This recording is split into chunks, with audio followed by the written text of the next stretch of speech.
Ang Tarshir, suriin ang mundo. Matang Tarshir, kapangyarihan mo. Good day to all of you. I'm Lunatic and this is Matang Tarshir. Today, we will have another exciting adventure.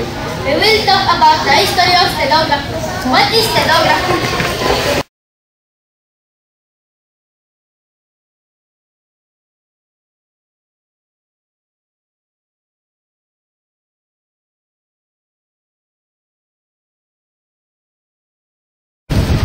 The earliest known indications of shorthand writing systems has been seen in ancient Greece, particularly in Parthenon, in which it has been seen on a stone.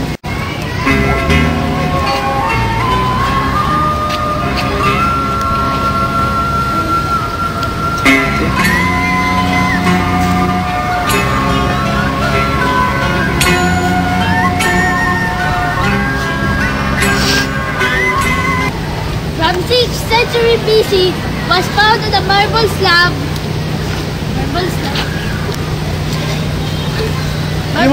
shows a writing system primarily from base of vowels using certain modifications to indicate consonants. Over time, many syllable signs have developed. Marcus Tullius Tiro, a slave and later a freedman of Cicero, developed the Tironian notes so he could write down Cicero's speeches.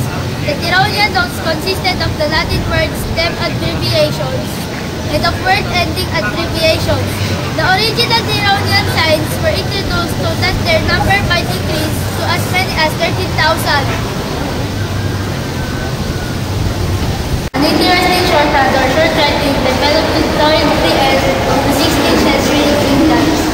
1588, Timothy Bright published his Character, an article of shortest, swift and degree writing by character which introduced a system with 500 arbitrary symbols, each representing one word. Wright's book was followed by a number of others, including John Willis' Art of Stenography by 1642.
Shorthand.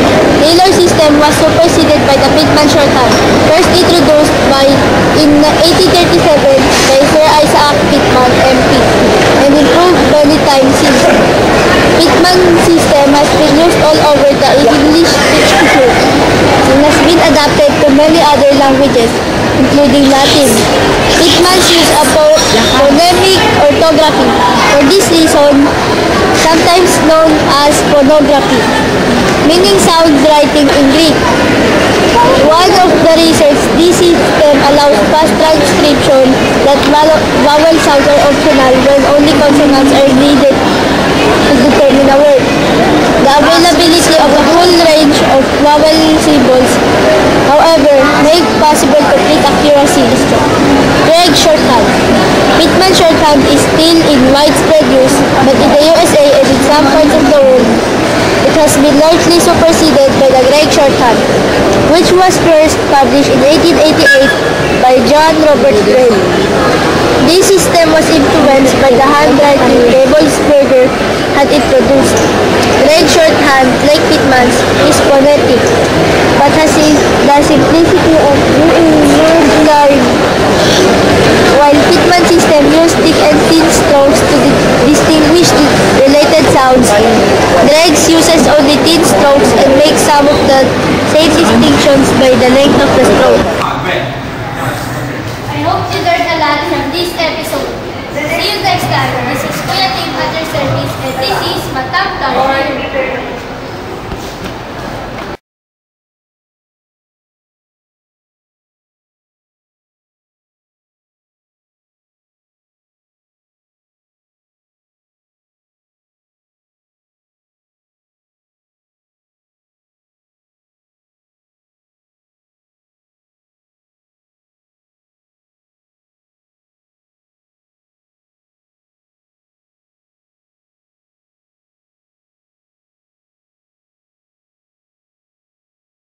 Gregg shorthand book from Zubik Color.